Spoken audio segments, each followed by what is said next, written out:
Bem-vindos ao Papo Suprem. Hoje nós temos a presença de dois amigos muito especiais, o Roberto Crema, que é psicólogo, antropólogo, reitor da Unipaz, e o Marco Aurélio Bilibil, que é psicólogo, doutor em desenvolvimento sustentável e que também é vinculado ao movimento Educação Gaia. Aliás, o Roberto também é um facilitador da Educação Gaia. E o assunto de hoje é justamente esse. Nós vamos conversar sobre um curso que está para começar aqui em Brasília, já em sua segunda edição, que é o curso Educação Gaia, Design para a Sustentabilidade. Então nós vamos conversar um pouco com os dois sobre as origens desse movimento de Educação Gaia e também um pouco sobre o que está por trás, né? Qual é a filosofia que está por trás desse movimento Educação Gaia.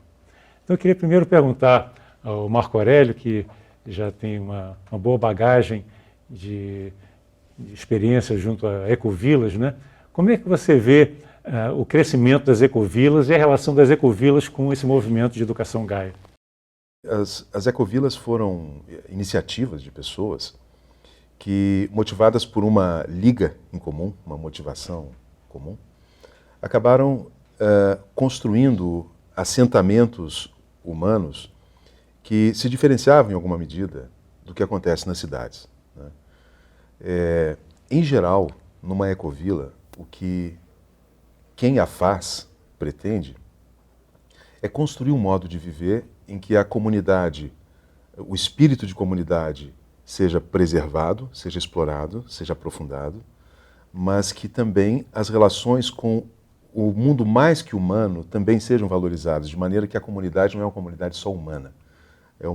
Daí o termo ecovilas, né? Ou seja, uma vila é da casa toda, da casa com todos os seres. Quer dizer, então, é uma reintegração do homem com o seu habitat natural, né? Completa, na maneira de conviver, na maneira de se alimentar, na maneira de usar energia, na maneira de lidar com os processos sociais, os processos de decisão. Então, as ecovilas acabaram se tornando uma espécie de laboratórios do futuro. É muito interessante isso, porque dentro delas saem algumas iniciativas, algumas metodologias que buscam resolver problemas que as grandes cidades não conseguem resolver. Então, as ecovilas são, hoje, eu diria, iniciativas de grupos para viver uma vida realmente sustentável, com coerência, né? E coerente também com as buscas mais íntimas de cada um daqueles que fazem parte do movimento. Então, assim, eu considero isso realmente um capítulo interessante. E o Educação Gaia, que é o nosso tema de hoje, é uma expressão disso. Uhum. Porque as ecovilas que foram dando certo, muitas delas não deram certo, e todas que não dão certo são também, vamos dizer assim, tem uma riqueza pedagógica no fato de não terem dado certo, que é muito importante da gente analisar, né? Uhum. Mas quando elas dão certo, essas metodologias utilizadas, elas viram um patrimônio para ser disseminado, até pelas grandes cidades em alguma medida, né? Então, o Educação Gaia foi isso, foi um currículo criado a partir das experiências que deram certo nas ecovilas mais importantes do mundo, né? Um currículo que prepara pessoas para um protagonismo, vamos dizer assim, para a construção de sociedades sustentáveis. Eu até queria agora que o Roberto comentasse, né, que nós estamos num momento da nossa civilização em que nós percebemos que esse modelo está esgotado. Quer dizer, nós vivemos uma fase de crise e uma fase em que tanto a educação como o próprio modelo social não está correspondendo mais às expectativas das pessoas. Então nós estamos assim, percebendo que há uma busca generalizada por uma nova forma de viver, uma nova forma de nos relacionarmos e uma nova forma de vivermos também.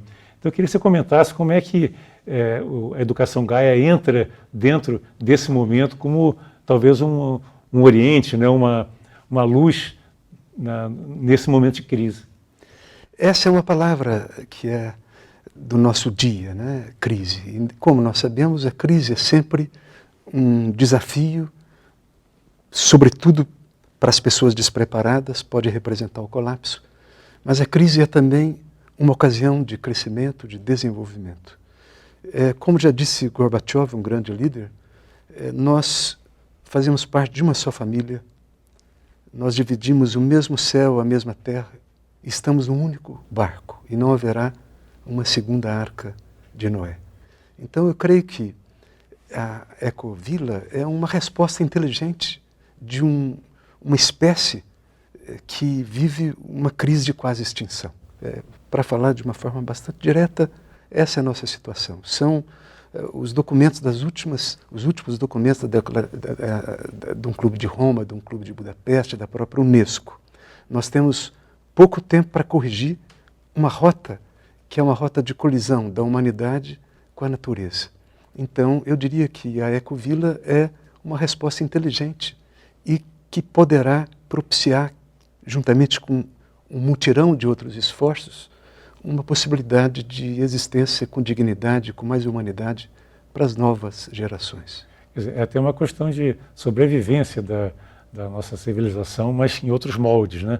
Em moldes de baixo carbono, baixa energia, uma nova forma de relacionamento, né, que está se propondo agora, porque esse relacionamento competitivo e exploratório de uma tribo explorando outra, um povo explorando outro, uma raça explorando outra, tudo isso aí se esgotou e se mostrou altamente destrutivo para a sociedade como um todo, né?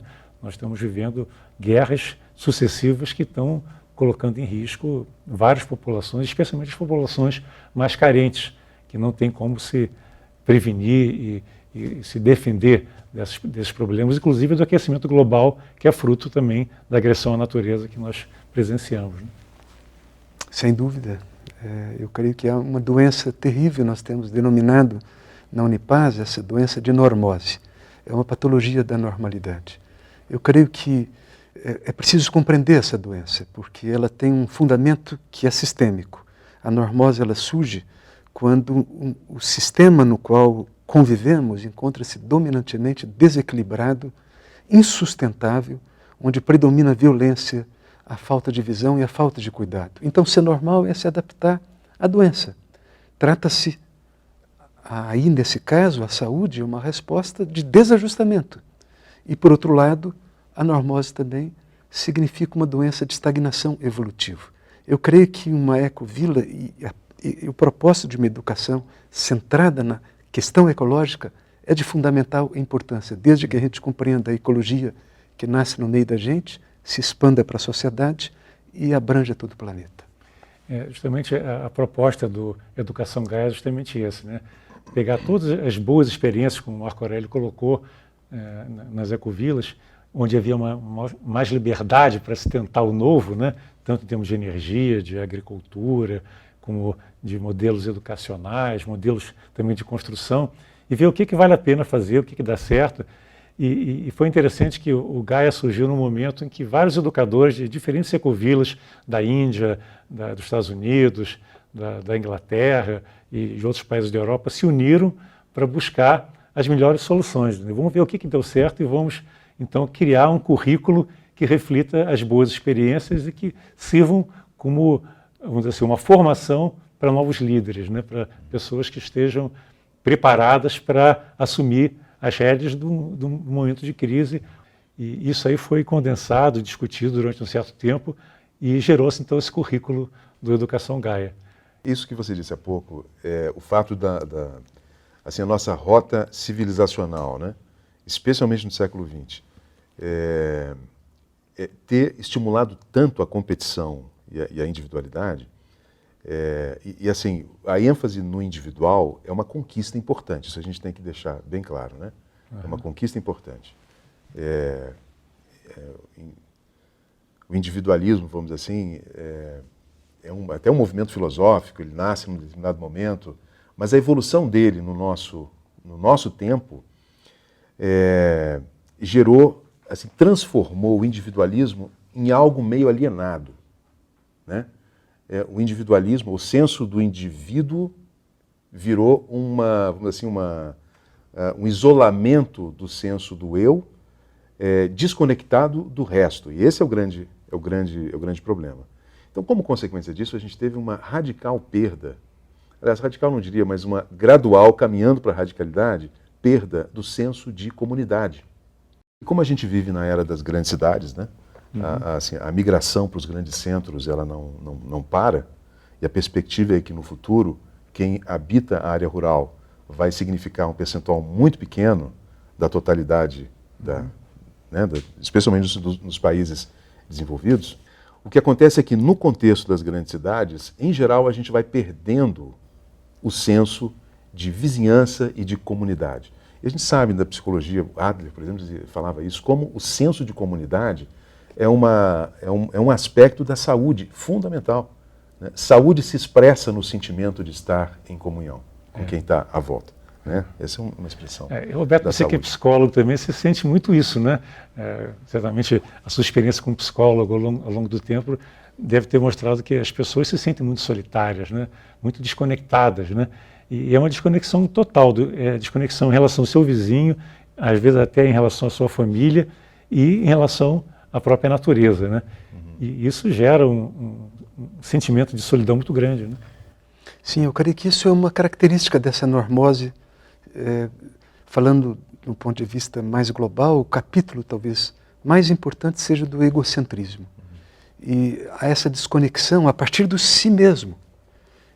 Não é só uma desconexão com o vizinho e com o outro e com a natureza, mas há uma cisão do ego, que é a nossa, digamos, a camada exterior, os nossos apegos à superfície, daquilo que nós temos de maior profundidade, que é a inteligência da inteireza do ser.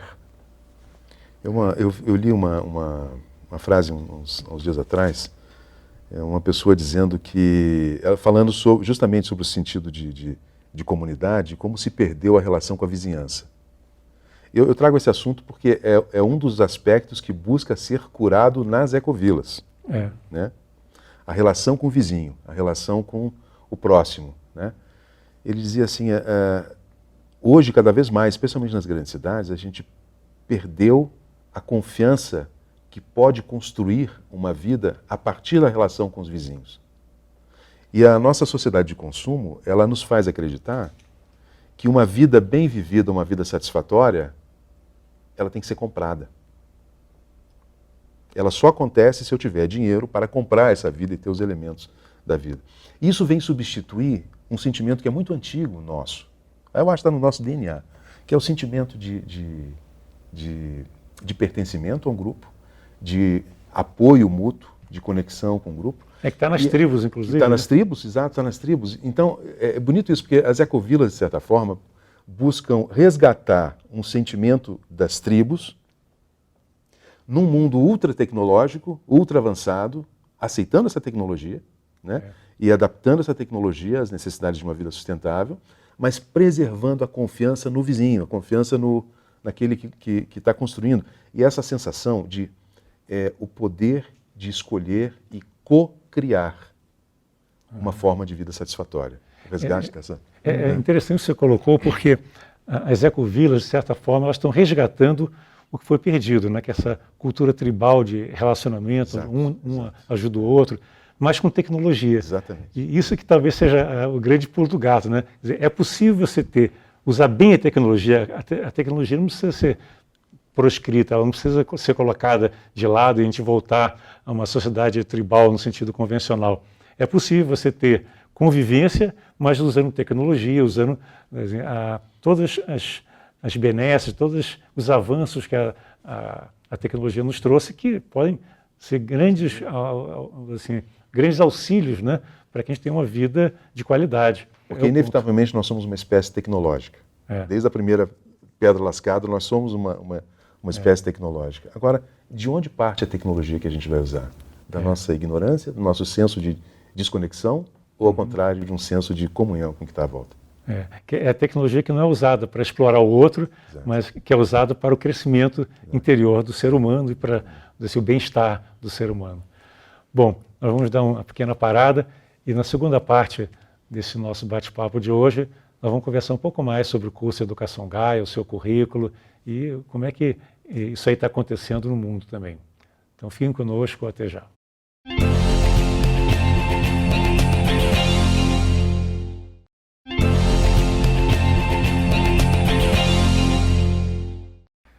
Estamos de volta com o nosso Papo Suprem, Hoje nós estamos conversando com o Roberto Crema, reitor da Unipaz, psicólogo, antropólogo, e com o Marco Aurélio Bilibil, que é também psicólogo, doutor em desenvolvimento sustentável.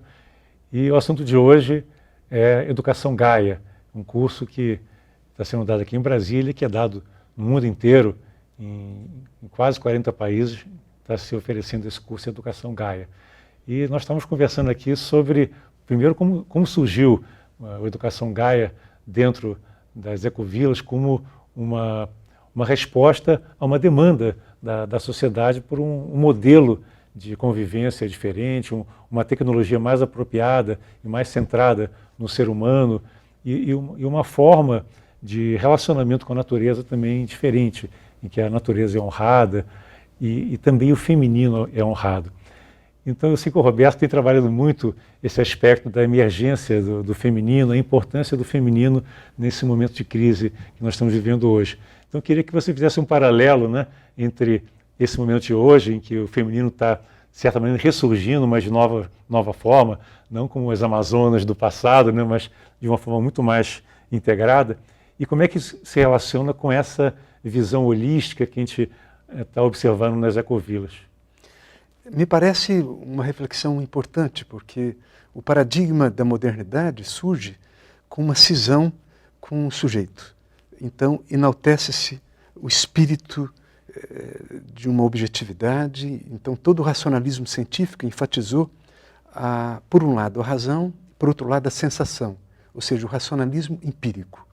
E as funções psicológicas, de acordo com Carl Gustav Jung, que são as notavelmente femininas, a do coração, sentimento, e a da intuição, que é uma captação global da realidade, essas ficaram não apenas negligenciadas, como também, de um certo modo, reprimidas. Então eu creio que a Gaia, a educação que se centra em Gaia, que fala da deusa da terra, que é a Gaia, ela é inerentemente holística, ou seja, ela propõe a integração, como eu escutei muito bem de vocês dois, que não se trata de um alternativismo, de deixar de lado a tecnologia. Não, isso seria uma regressão à Idade Média. Trata-se de integrar o positivo do racionalismo científico, mas também com o positivo que existiu na Idade Média, que era o espírito do sagrado. E isso tem a ver com o resgate do princípio do feminino e, sobretudo, do sagrado que vem dessa dimensão telúrica da própria vivência na essência da realidade. É interessante que dentro dessa nova visão, que sacraliza, de certa maneira, toda a manifestação que é vista como divina, né, a própria natureza, que é feminina, né, por natureza, né, ela volta a ser valorizada. O maltrato que a gente tem observado em relação à natureza, a exploração da natureza como se fosse apenas um objeto de consumo, né, é fruto de uma visão machista, de uma visão em que falta sensibilidade, falta percepção da nossa interdependência, nossa conexão profunda com a Terra e com tudo que vem da Terra, né? Com os vegetais, com os animais, com todos os reinos. Né? E o Gaia, de certa maneira, vem resgatar, porque todas as comunidades intencionais, as comunidades gaianas, elas têm essa marca que é comum, né? Todos estão vivendo em contato com a natureza, estão restabelecendo esse elo que é tão fundamental e que é um elo com o feminino, né? Que é o feminino interior em contato com o feminino também exterior que está na natureza. Isso é um aspecto que eu acho interessante, sabe? Porque, por exemplo, na prática de consultório, na prática profissional, a gente observa como existe uma sabedoria na maneira como os sintomas se organizam e como aquilo que é necessário para um processo de cura acaba surgindo, ou vem pelo sonho, ou vem por uma intuição, ou vem por uma... E nesse aspecto eu acho que esse movimento das ecovilas é como se fosse um processo de cura da urbanidade como um todo e talvez da humanidade ocidental como um todo. Né? Uhum. E um dos aspectos que tem que ser curado, e eu acho que a palavra é bem essa, é exatamente esse que você está trazendo. Porque, assim, infelizmente a gente acabou pegando um trajeto cultural que nos fez ver toda a riqueza do mundo natural apenas como número, né? Como fonte de riqueza. Né? E quando você observa as comunidades as comunidades centradas na terra, as comunidades originais, quando você observa a relação de muitas crianças quando vivem em contato com as outras espécies, você observa que tem um sentimento de conexão que assim, o senso do sagrado ele não precisa ser construído, ele vem sozinho. Que é o reconhecimento de vida, da ordem, da sabedoria, muito maior, eu diria, do mistério, né, que a natureza ali ela expressa. Então, um aspecto desse nosso adoecimento é justamente ter perdido a relação com o mistério, com essa riqueza, com essa grandeza de vida, chegando a esquecer que nós somos resultado dela. E somos também seres divinos por natureza, né? Pronto. Porque não precisa ser criado. É. Se você dá as condições, vem sozinho. Deixa uma pessoa tempo suficiente na floresta, no mato, em contato com os elementos, tempo suficiente, isso é importante. Algo começa a acontecer e a pessoa acaba resgatando esse sentimento. Então, é interessante, por isso que eu acho que realmente elas são um elemento de cura, as ecovilas, do geral da humanidade, da modernidade, vamos dizer assim, da sociedade de consumo, né? Porque resgatam esse sentimento. Você encontra nas ecovilas experimentos de agricultura, por exemplo, que tangenciam o espiritual. O importante é indicar que nós não estamos falando de religião. Quando falamos de espiritualidade, falamos no sentido transreligioso. Na essência, a espiritualidade é o amor. E na prática é solidariedade, é fraternidade. Ou seja, não é difícil constatar que nós vivenciamos uma crise de demolição, lição do demo, lição da fragmentação, da desvinculação, da dissociação, de um egocentrismo, de uma egolatria. Ora, porém, há indícios muito fortes de uma reconstrução. E essa reconstrução, ela vai depender de recursos que nós já temos e que precisamos resgatar de uma ecologia do ser. Eu tenho falado há muito tempo e no projeto mesmo da formação Gaia, eu falo da ecologia do ser. Os povos da Terra, e o xamanismo está retornando através de diversas facetas, fala sempre de 3 mundos. O que é o ser humano? É um tecido de 3 mundos. O mundo de baixo, o do meio e do alto. O mundo de baixo é um infra-humano, o mundo mineral, vegetal e animal, que está dentro de nós, no esqueleto, na vida vegetativa, nos instintos, na libido. O mundo do meio é o mundo da informação e da memória, a alma propriamente dita. O mundo do alto é o universo transpessoal, de onde as virtudes do silêncio e dessa mística sobre o qual o Marco Aurélio falava, vêm naturalmente. Então, eu creio que o que é importante numa formação como essa é compreender que há uma ecologia que precisa ser honrada a partir do interior de nós mesmos. E é por essa realização que nós poderemos transpirá-la para o universo social e a natureza propriamente dita. Eu acho muito interessante o que você colocou, porque uma das características da educação Gaia é que ele tem 3 dimensões que são comuns a muitos cursos, que são a dimensão social, a dimensão econômica e a dimensão ecológica. Isso já é estudado no meio acadêmico. Mas a 4ª dimensão do Gaia geralmente é esquecida, que é chamada dimensão visão de mundo, que trata justamente desse aspecto holístico. Então, em vez de ter um tripé, você tem uma base quadrangular, né? Em que você tem o social, o econômico, o ecológico, mas a visão de mundo, que é a base de tudo isso, como você dizia, é aquilo que vem de dentro, que está no coração e que faz com que o relacionamento com o ecológico seja a partir do coração, o relacionamento com o social seja a partir do coração e a economia seja uma economia voltada para o homem. Então tudo está interligado, né? Porque uma economia que só pensa na produção, no crescimento, certamente não vai trazer algo que beneficie o ser humano no sentido mais profundo. Sem dúvida. Eu acho que hoje a gente vive um impasse que eu acho que é um sentimento generalizado da lentidão dos processos de mudança, né? num contexto em que as mudanças precisam ser muito rápidas, de acordo com as orientações que a gente tem recebido da comunidade científica. E onde é que trava? Realmente, essencialmente onde é que trava? A gente sabe que tem assim, 1000 questões do ponto de vista diplomático e econômico que fazem com que as grandes conferências internacionais avancem muito menos do que a gente desejaria, mas talvez o ponto central seja porque a visão de mundo dominante na nossa esfera econômica, né, na nossa esfera política, a visão de mundo dominante, ela carrega algumas incoerências que torna realmente difícil a gente fazer uma integração suave entre, por exemplo, economia e ecologia.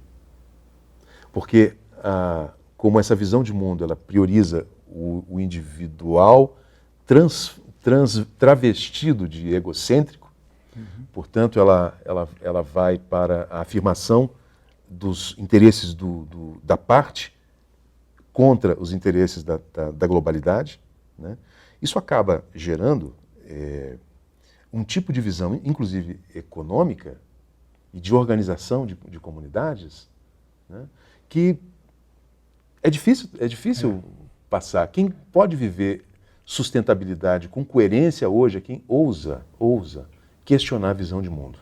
Eu queria apenas, nesse final de bate-papo, lembrar que nós estamos agora aqui em Brasília com a segunda turma do Gaia. A primeira foi em 2012, 2013, e agora 2014, 2015 nós vamos ter essa segunda turma. O curso começa agora dia 31 de julho, portanto no final desse mês, e vai até março do ano que vem. A parte assim, das aulas, que são inclusive aulas vivenciais, vai até o final do ano. E no início do ano que vem, de janeiro a março, nós vamos ter os estágios. E é interessante que o curso, ele não é teórico, ele além de ser vivencial, ele faz com que as pessoas se mobilizem, elas elejam um projeto e se envolvam nesse projeto, trabalhando no projeto, aquela ideia de aprender fazendo, né? Hands-on, né? Mão na massa mesmo, que eu acho que é a maneira que você aprende melhor, é na hora que você começa a exercitar esse conhecimento. Então eu queria, antes de finalizar, pedir ao Marco Aurélio também, ao Roberto, para dar as suas impressões finais sobre isso. Quem fizer o curso vai ficar com uma marca profunda na alma, e uma marca muito, muito positiva. E quem está promovendo o curso é o Coletivo Gaia Brasília, as pessoas podem acessar a partir do site, né, que é coletivogaiabrasilia.org, né? O curso Gaia, portanto, ele vai ter vida longa, tem essa versão que é a segunda, mas já está sendo gestada a terceira edição dele, que vai ser em 2015, no mês de 2015. E as pessoas interessadas, e isso vai vir depois, então quem tiver interesse, faça contato com esse grupo gestor. Né? Bem, o óbvio é que não é com o paradigma que inventou o problema que nós vamos resolvê-lo. Nós precisamos de uma outra lógica. Nós vivemos um excesso de informações. O que nos falta é uma formação. E uma formação que possa não apenas transformar a mente, mas que possa nos abrir o coração e, sobretudo, abrir a nossa visão para o processo da transformação.